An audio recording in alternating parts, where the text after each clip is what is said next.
Welcome to Cook the Books, the show where I make recipes from award-winning cookbooks and celebrate the authors that wrote them, like A Generous Meal by Flynn, who's a chef, author, restaurateur, and most importantly, my old culinary school classmate. 15 years ago, New York City, we started our journey together. So this is going to be a fun hour. It's you, it's me. I've got tons of stories, and I'm loving the recipes in this book, starting with a charred corn and peaches Treviso salad. And as a cookbook author myself, I can tell you, the hardest recipe to make exceptional, to make exciting, is a salad. And that's why I chose this to start, because this has got peaches, charred corn, bitter, sweet, and also these crispy shallots that are going to give us some crunch right on top. So to start, those thinly sliced shallots go into a neutral oil, canola oil, on a medium to low heat. Now this was something that stood out to me, and this is the joy of cookbooks. You get new ideas, new inspirations. Christine calls for 15 to 20 minutes on the shallots. So it's a mellow, low, slow cook. Usually I go high heat, frying things. This is very interesting, and I love the idea. Let's see how it goes. Over here, heavy bottom cast iron pan, again the neutral oil, canola oil, and she uses a cold pressed canola oil, which is really underrated, and I like that she's bringing that to light. Nice and hot, you can see the oil is shimmering away, and I've got my corn into the hot pan. You hear it. A little paprika, smoky, and a pinch of salt. What stood out to me about this recipe is, she writes, don't stir the pan. My instinct is to start zhuzhing it and moving. I'm trusting the process. I think this is what gives us that charred corn effect. I think we're going to get real caramelization on the bottom, so I can't wait to see that. The shallots are going low and slow, 15, 20 minutes. And like I said earlier, a salad is tricky. Anyone can make a steak exceptional, but to make a salad craveable, you really need different elements of sweet, bitter, crunchy. Christine even says creamy. I think to be a really unique and accomplished chef, you have to be able to make a salad exciting. This to me screams summer, peaches, corn. Here I've got those ripe peaches. That's the sweet element. Now the recipe calls for Treviso, but it also says it's okay to substitute for radicchio if you can't find Treviso. They're almost the same. Purple, bitter greens, and Treviso is a bit longer. This is radicchio, one of my favorites, and I think that's a fine substitution.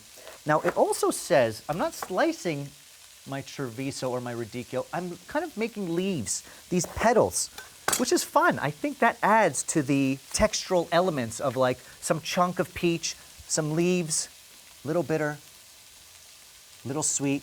It is a salad, but it's also like, is this a light lunch? Is this a main? I'm really looking forward to digging into this one. So there's my leaves of beautiful radicchio. If you're not using radicchio, get into it. Little pops of bitter, pleasant bitter, should be in your repertoire. Now, Christine also says, like I mentioned, every salad needs some creamy element. Creamy, crunchy, salty, sweet. Let's talk creamy, and I've got goat cheese in the fridge. What, you don't have a camera in your fridge? The goat cheese.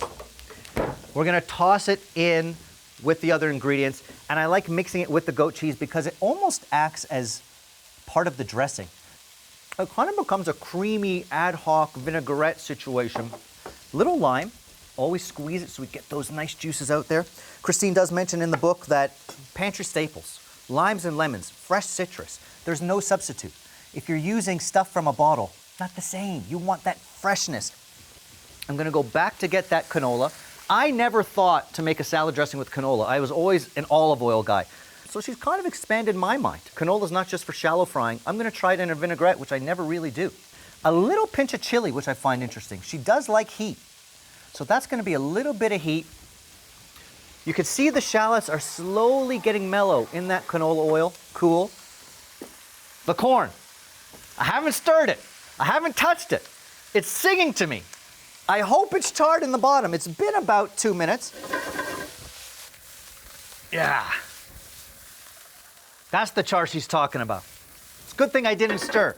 Now, I'm gonna put the corn in hot, which is a bit strange, but the recipe is very forgiving. It says you can let this chill for an hour or two. It could be served warm, it could be served cold, it could be served room temp. I'm just really anxious to try it.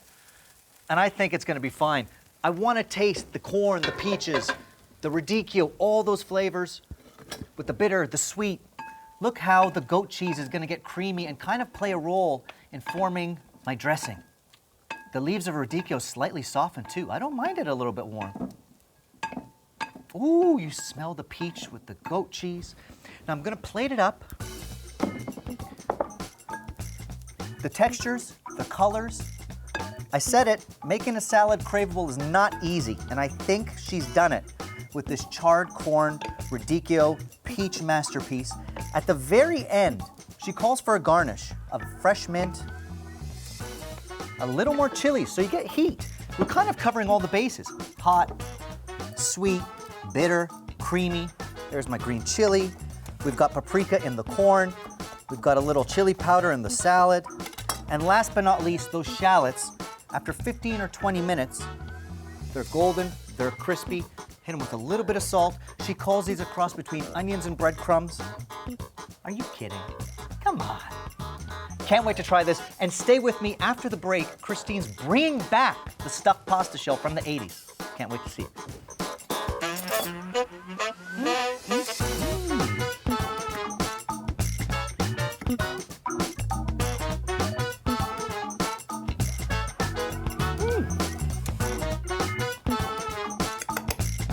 Sweet and bitter. I love it.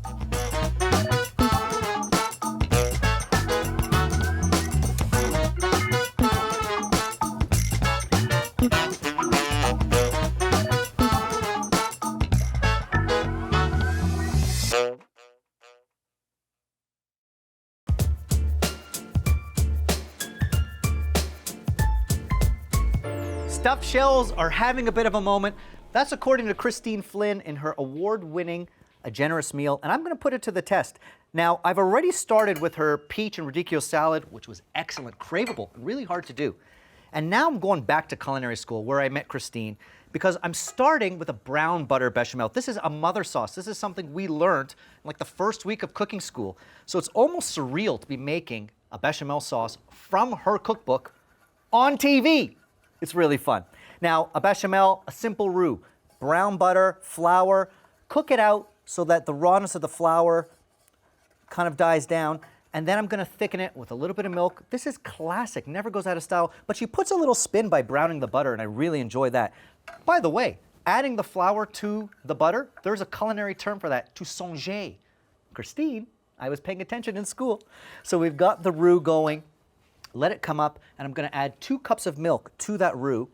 And once it boils, the roux will thicken the milk and become super flavorful, rich, creamy. And she does say that pasta shells are having a moment. We're both children of the 80s, and in the 80s, 90s, stuffed shells were really kind of popular. I'm excited they're back. Let's find out. So the milk is gonna come up to a boil. While that works, I'm gonna get the sugar pumpkins because this is a pumpkin-filled pasta shell. Love the choice of sugar pumpkins. Look at this. They're a smaller pumpkin, sweeter, lots of flavor, relatively easy to cook. Just roast them till blistered like that. And don't rely on a canned pumpkin. Sometimes a canned pumpkin is actually cut with squash and isn't as fresh, isn't as exciting. So go to the trouble of finding those little sugar pumpkins. These aren't the large Halloween jack-o'-lantern pumpkins, okay? And once they're fully roasted, I can just take the skins off, like so. So you don't have to peel it, you don't have to fight with it. Smells sweet. This is a real fall recipe. Hearty. We're gonna hit it with the cheese and the bechamel. We're gonna hit it with some spices. I'm liking the direction she's going with this one. Easy as that, take off the skins. Now with that residual heat of the squash, her recipe calls for chopped spinach, and I'm checking because this is a rare author who knows me personally. If I make mistakes, she will call me. Shahir, you gotta, I'm following Christine. Get the spinach in there. Let the heat of the sugar pumpkin kind of start to wilt the spinach. Salt will break it down as well, a little pepper. And like any great pasta filling, a little bit of cheese, and she's opted for mascarpone, Italian cream cheese. If you don't have that, normal cream cheese I'm sure will be fine. But this is so much better. I'm liking this recipe already. Nutmeg and red chilies, I agree. Right in there, little earthiness, and again, fall flavors. A little bit of chili. Christine, I'm going light on the chili for me. Is this optional? Pinch. I don't want to hiccup. Pinch of red chili. Okay, here. And then 2 egg yolks. And the reason why I emphasize this, a lot of people don't think to put egg yolks into a pasta filling. But think of it, it is getting recooked. We are stuffing the pasta shell and cooking it back in the oven. So the yolks kind of add a richness to your filling. So whether you're making a pasta shell or a stuffed ravioli or anything like that, yolks are always a good addition to put into your filling. Now, because the pumpkins are nice and warm, easy for me to break up, and I'm folding with my spatula, breaking up the sugar pumpkins. The mascarpone is kind of getting all melty. The spinach, as you can see, is wilting, marrying all into the same mixture. Now, I'm sure she says you could do this ahead. Yes, set aside until the pumpkin is cool enough to handle. So if you want to kind of get ahead, if you want to make this for a gathering, you could do this the day before and then stuff. What it looks like is this. You've got the sugar pumpkin, you've got the spinach, love the hits of nutmeg and the chili. It's going to be really great. Now we go over to our shells. You can see here that I've pre-boiled some of these pasta shells so that you par cook them. Now here's the thing. This is about enjoying the process of cooking. And I think sometimes people can think this would be kind of a chore, but she writes, get meditative with it. Put on some music. Relax. Don't treat it like it's a pain to fill all these shells. Treat it like a moment to have to yourself. Enjoy the process. Is it meditative? Sort of. Yeah, you're right, Christine. I'm going to kick back and enjoy, right? She also says don't get too fussy with it. If they're not perfect, they're not perfect. You don't have to make them so kind of pretentious, and if a little slops over the side, it's fine. It's all baking together. So I'm not going to stress too much about making it a fine dining little parcel. I think this is the way you should cook at home. So I line them into my baking dish, and now I'm just going to revisit that bechamel. The bechamel's nicely thickened. It's come up to a boil. Another little trick that she adds, some cheese, mimolette. And Christine's always loved good cheese. Even when we were broke culinary school students, she would have one small piece of luxurious cheese and crusty bread.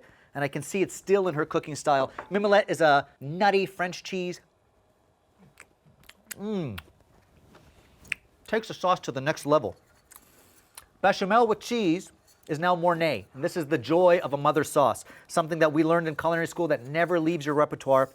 If you can't find mimolette, Gouda, she says, is a great alternative, but look at the mimolette, how orange, vibrant. Whisk it into the sauce. Look at how smooth.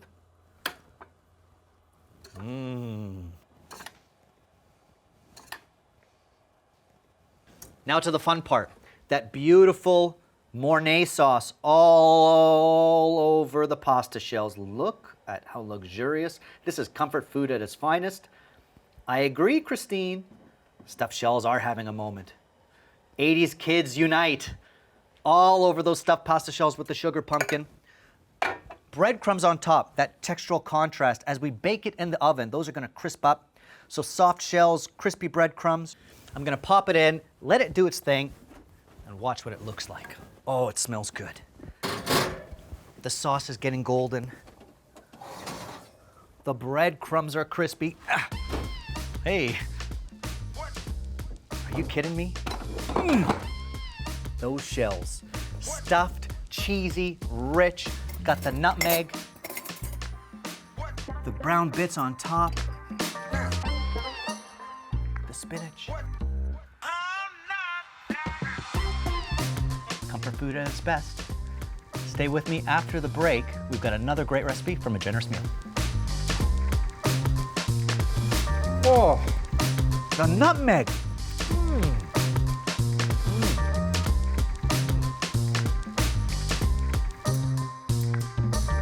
Keeper.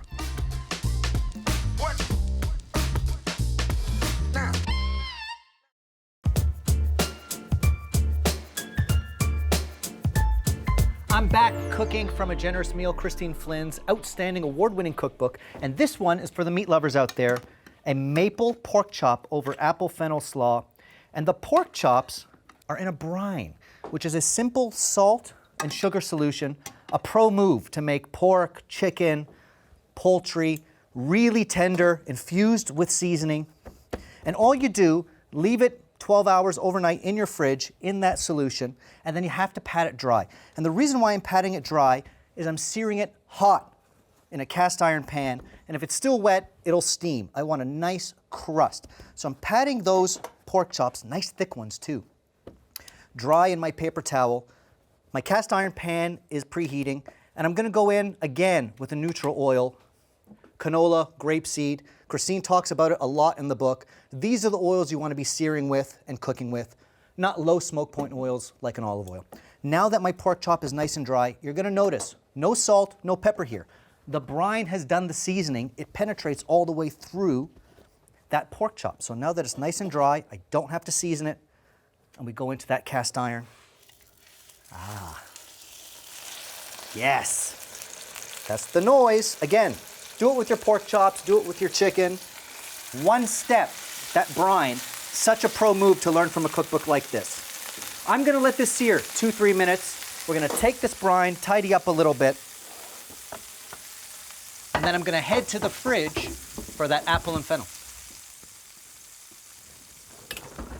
Hi.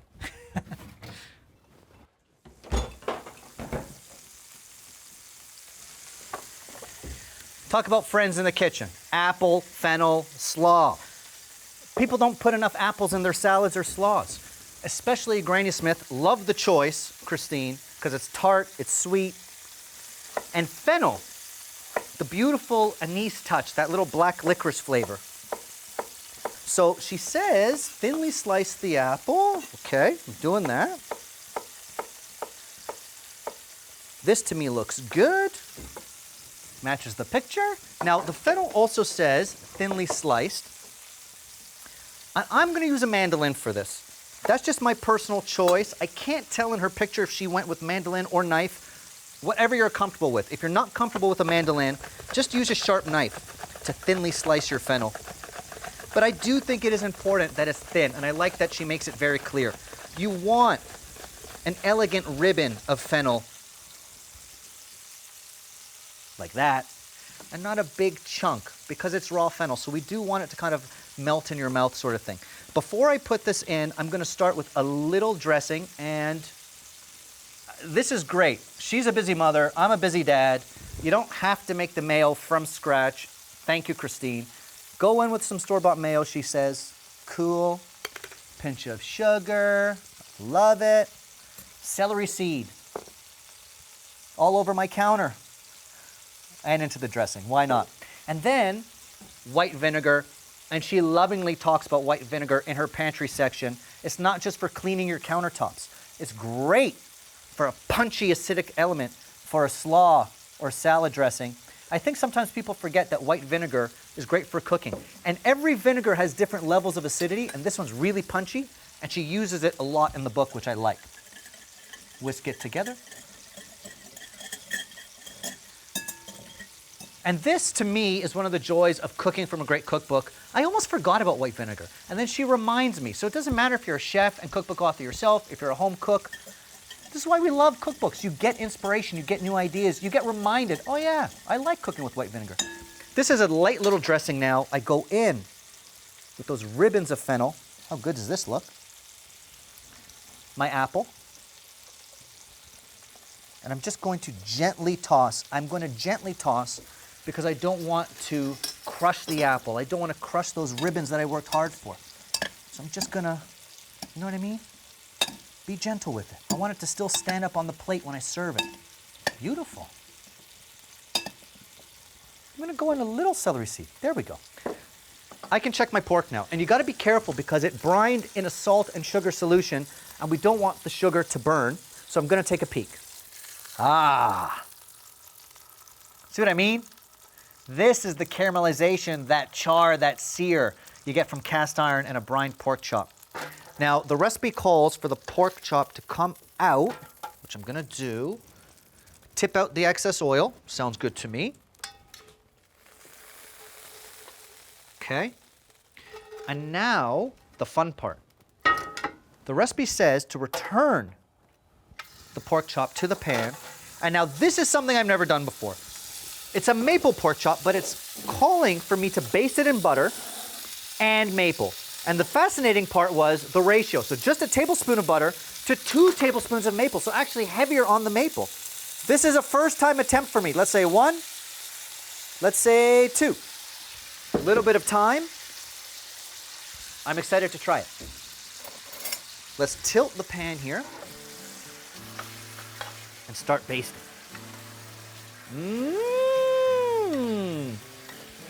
Christine, you're onto something here with this maple idea. I was worried the maple would burn, but the butter is a little bit of a buffer. This is so cool.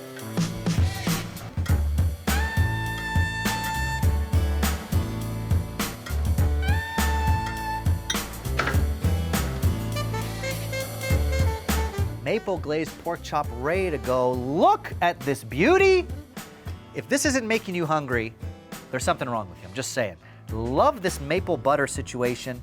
Baste it in the thyme. I'm gonna give it a quick slice, and let's have a little taste with that apple, fennel slaw, thinly sliced, celery seed. A nice little hit of freshness with that rich pork. Little mountain like that. Ooh. And I'm gonna shingle my pork just beside it. Oh, yeah. Look how juicy, brined pork chop. Christine, I'm loving this recipe. I'm gonna dig in, but stay with me. For the meat lovers out there, I've got another one. From Christine's book, we're doing a lamb loin with a pistachio butter you don't wanna miss.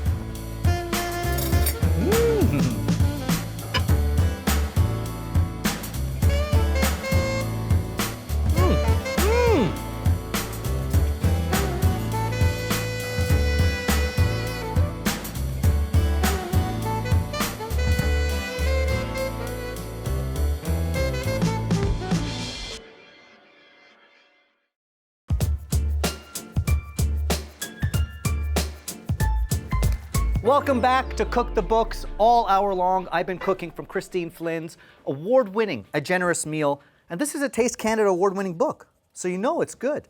I've so far done her charred corn Treviso salad. I did the stuffed pasta shells and the maple glazed pork chops, keeping with the meat theme. I've now got a seared lamb loin with pistachio butter. Yes, Christine, you're speaking to my heart now as an Egyptian. Pistachio and lamb, are you kidding? Little salt and pepper on these lamb loins. And as she says, these are like mini T-bones. Really underrated cut of meat. Get hot, neutral oil in a cast iron pan. She talks about it all throughout the book. Canola or grapeseed, and give it a hard sear. I really want you to try a lamb loin like this. It doesn't just have to be the traditional chop that we all kind of think about. So while that sears on high, we gotta talk pistachio butter. So far, I've zested a lime. I'm gonna add one more. And this is bright, acidic. We're gonna get some lime juice in here. Pistachio and lamb, a classic flavor combination. But there's a few chefy tricks that Christine throws our way that I'm excited about. So first in with the juice. Already you can smell how fresh it is. Don't buy it pre-bottled. I'm gonna go in with the pistachios next. Just like so. And here's where things get a little chefy, and I like this. Miso paste. And miso paste is a fermented soybean. It's gonna add a lot of umami.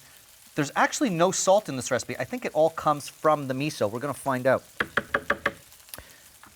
Pistachio oil. Now in the book, Christine talks a lot about nut oils. Walnut oil, pistachio oil for vinaigrettes, marinades. I love this idea because even though it's a little pricey, a little bit goes a long way, it feels like pistachio flavor on steroids. It's really, really aromatic. So pick up some good quality nut oils. All into my blender. I've got everything I need here. I'm gonna put a little ice water just to get it started, but I'm gonna keep my eye on it because the recipe does say add to as much as you need. So let's just monitor the consistency of our pistachio butter. On it goes. Already looking good. It needs some. Oh, hey, hey, hey!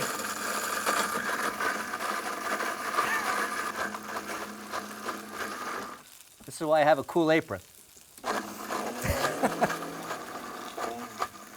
Let me take a look.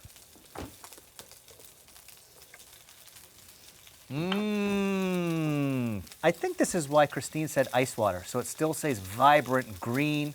Oh, wait. I forgot something. Let me check the recipe. Handful of fresh mint.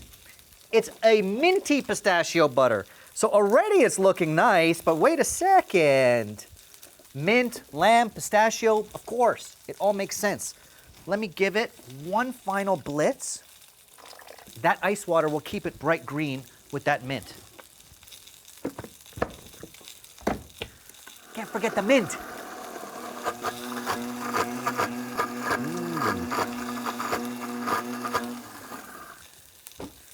Oh. It smells so good. I just want to steal a little. It didn't need salt. The miso, mint, pistachio, with lamb, this is perfect. And as per Christine's instructions, you can store this in an airtight container in the fridge. I think that's a pro move. My pistachio butter is done. My lamb loins, those baby T-bones of lamb, are searing away. Let's take a peek. Glistening, that Maillard reaction, that sear, that's what you want. Look at these little babies. Ah! This smells insanely good. As per the recipe, take it out onto a prepared plate. All this excess oil I'm actually going to get rid of. I'll lower my heat just a touch. And this is the part of the recipe that really intrigued me because it's something I've never done before, which is the joy of cooking from an award-winning cookbook. You get a new idea, you get a new technique. Christine says to add back the lamb loin chops to the pan. This part makes sense. And then the recipe says white vinegar, just a tablespoon at the end. I've never done this before. I'm excited. Woo! Turn to coat. Yeah.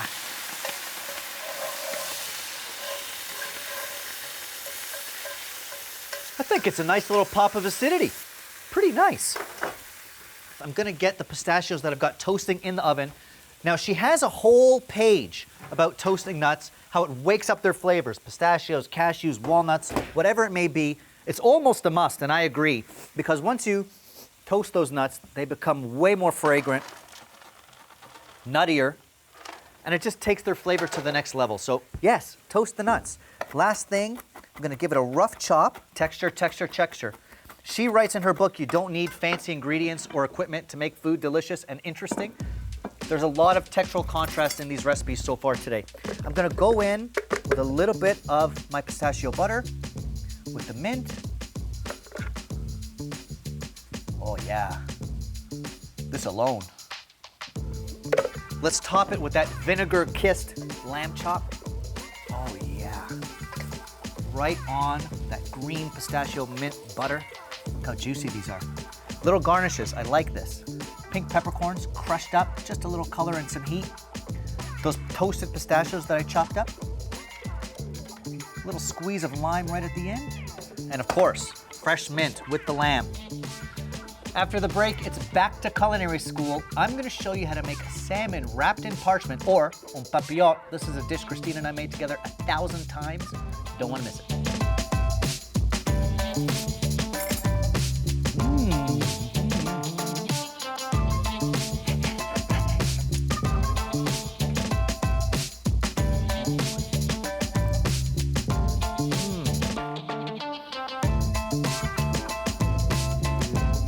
The vinegar.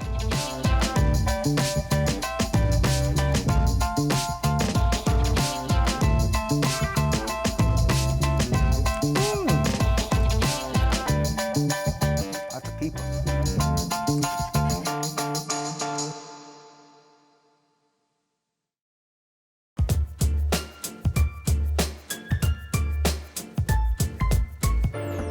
It's back to school, for me anyway. Salmon wrapped in parchment is one of those culinary school dishes that you do over and over again, and it's actually a lovely technique. That's why it's really a must-have in your repertoire. We're gonna start with a whole piece of salmon. And I want to show you something. Christine's recipe calls for a center cut, and I want to show you what that means. So here's my whole fillet of salmon. Over here I've got the tail where it tapers off. I'm going to trim this because this salmon portion is going to steam perfectly in the packet, and I want it to cook evenly. This kind of flattens out. It's nice for a pan sear. Over here, this is the fatty part of the salmon, the belly. Perfect for a salmon tartare. And the best way to use this meat is if you just scrape that fatty meat with a spoon and toss it into your tartare, which is great. Now I've got those even portions of the center cut. Her recipe calls for a nice 6-ounce fillet. I agree. And we're just going to kind of portion it out like so. Very important with this technique that it's even thickness, so that I'm going to really cook this for 8-10 minutes in my parcel, and I want it to be perfect. I don't want it to be thick or thin on any other side. This is what I'm looking for. So I'm going to put aside my salmon just over here. Here's the fun part. Now we're going to talk about the parcel, the papillote. And Christine's recipe calls for a very fancy, intricate, chefy way of doing it. However, I'm going to go off script a little bit, if that's okay, chef, because we did this in culinary school again and again and again and again, and this is the way we did it. If you remember, I want to go down memory lane with you, Christine. We would take a big piece of parchment paper. Let's pretend we're back in school. I got no gray hairs. I'm broke and I'm tired. And this is how you do it. Flip it around, take some scissors, and start like this. Follow me now. I'm going to do a little semicircle. See what I mean? Flip your parchment. Now, the trick is to find the corner right here. I'm going to go all the way to the corner. Christine, do you still love me? I called an audible. I didn't do it the fancy way you talk about in the book. But remember, this way works too. Either way you do it, the whole idea is steaming vegetables and the fish together. And speaking of vegetables, how you slice them is very, very important. Here, Christine has opted for peas and fava beans, some onions, and we want to keep them nice and thin. In culinary school, as she writes in the recipe, it would always be a fine julienne of carrot and zucchini. Whatever you're doing, keep in mind, it's really got to cook through in just 8 minutes with the power of steam. So a big chunk of onion or a big chunk of carrot isn't going to work. She's picked these vegetables on purpose. The peas are going to steam in no time, the favas will steam in no time, and the scallion and the onions got to be nice and thin so everything cooks. You don't want a big chunk of raw onion. So here I've got my veggies prepped, but by all means, try carrot, zucchini, just julienne them, make sure they're really, really nice and fine. We're going to make a little bed for the fish. So in the center right here where I made my little heart, I'm going to start with, let's go in with some of the shelled fava beans. If you can't find favas, I'm sure edamame would work fine as well for this. Now we're going to get those beautiful fresh peas. Little mountain. Hey, hey, hey, hey, hey. Whoa. The peas are rolling away from me. There's my little mountain where my fish will live. I've got my finely sliced onion. Oh, yeah. I like this like spring take on the old school technique. Scallion. And now I'm going to take my nicest piece of fish. This nice middle piece right here. Now, you can do this with salmon. You could do it with cod. Think about any kind of delicate fish. Not swordfish, not monkfish for me. I think a quick cook fish like that is wonderful. Now, a knob of butter on top. Here's the magic of cooking en papillote. When you add a butter, and I'm going to put a little bit of rosé, which is a great hack, Christine. You could use white wine as well. It all kind of melts and makes a sauce in the packet. It kind of emulsifies into a sauce. So it helps cook the fish as well, but then you get a sauce at the end of the day. Now, you fold over your heart, and this is the part where you kind of fold and fold and fold and fold so you can seal in all the steam that's created from the butter and the wine that I'm going to add. So all you do, if you can see, I fold and pinch. Fold and pinch. Fold and pinch, en papillote, in a little packet. Fold and pinch. I like the heart shape because at the end, you see how it kind of tapers off, and this gives me an organic little opening to put my wine. Her recipe calls for rosé. A nice dry white wine would be nice as well. Here's my beautiful rosé. Not too much, a tablespoon of wine. Don't overdo it because you don't want it to leak. You can always drink more wine. Don't go nuts. And at the end with the tail, twisty, twisty, twisty, we really want to make sure we capture all of that steam. When you think about it, what a great, elegant way to entertain for a crowd. Because I could prepare these little packets in advance, and if I did 5, 6, 7, 8, I'm ready for my dinner party at the same time. I'm going to pop it in the oven, and after a couple minutes, wait till you see these little packets. The butter has melted. The butter is melted. The wine is formed into a sauce. And like I said, imagine at a dinner party when your guests get a plate with this little packet. You could just serve it up like this. Put the packet on the plate and let the guest cut into it and watch.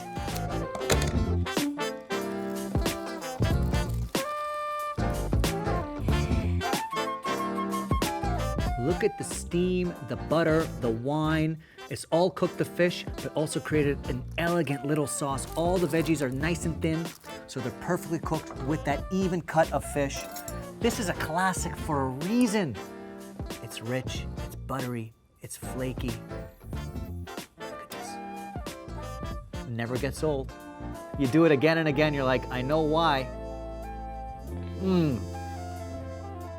Try this. Try it with salmon, try it with cod. A julienne vegetable, you'll never go back. Our hour's almost up, but we've got one more spin that Christine shares with us that I can't wait to try. Stay with me. The rosé.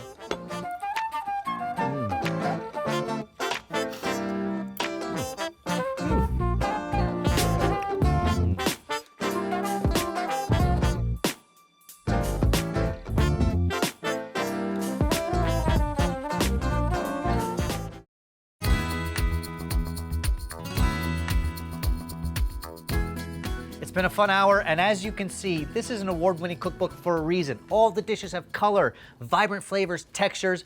Loved everything we've made, and we're ending on a high note. And this one could be Christine's favorite because she loves tinned fish. I know it sounds funny, but she taught me it's a great way to get protein, flavor, it's affordable, but she's got this technique that really amps it up a notch. So in a pan, I'm gonna put 3 tablespoons of white vinegar, which she uses a lot in the book, underrated.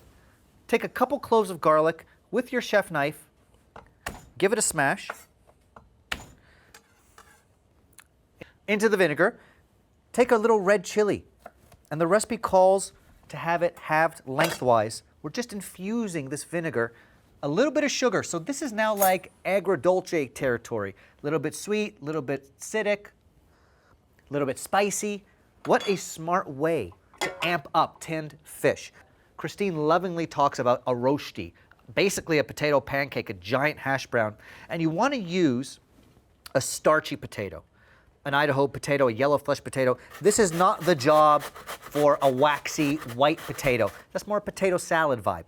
So on a big box grater, you just grate it like so, peel it of course, but don't be too fussy about it. I like how Christine writes these things in her book.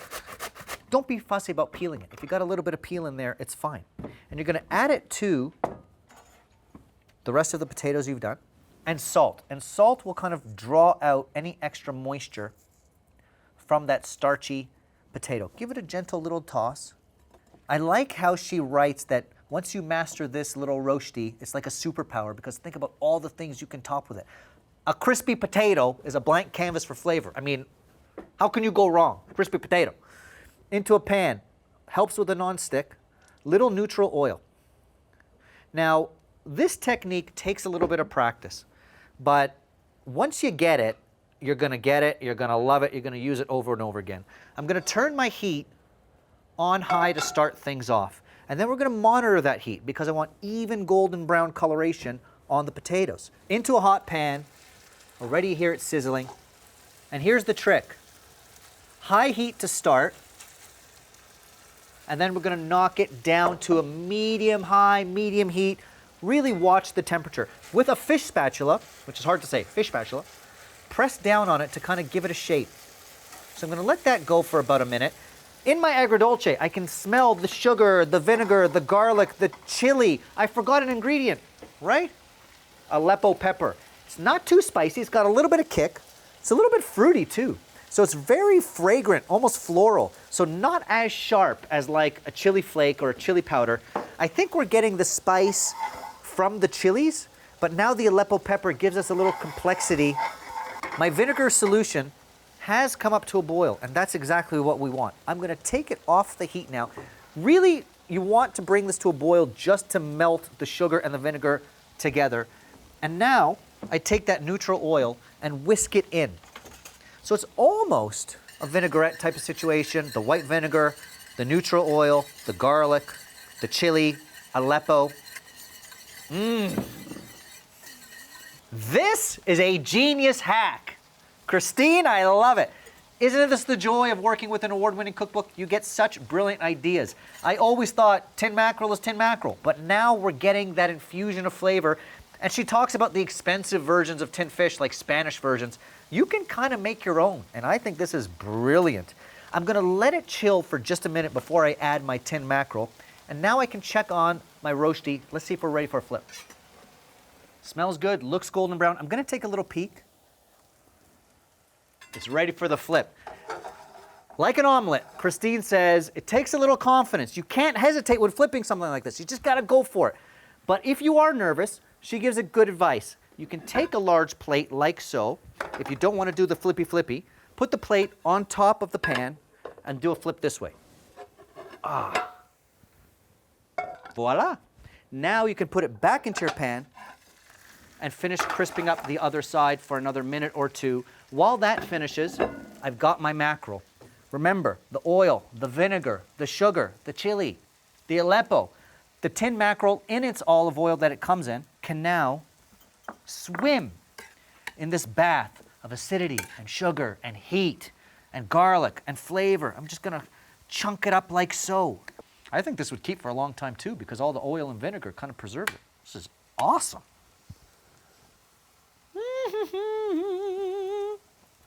The roasty's finishing. Let's get some garnish.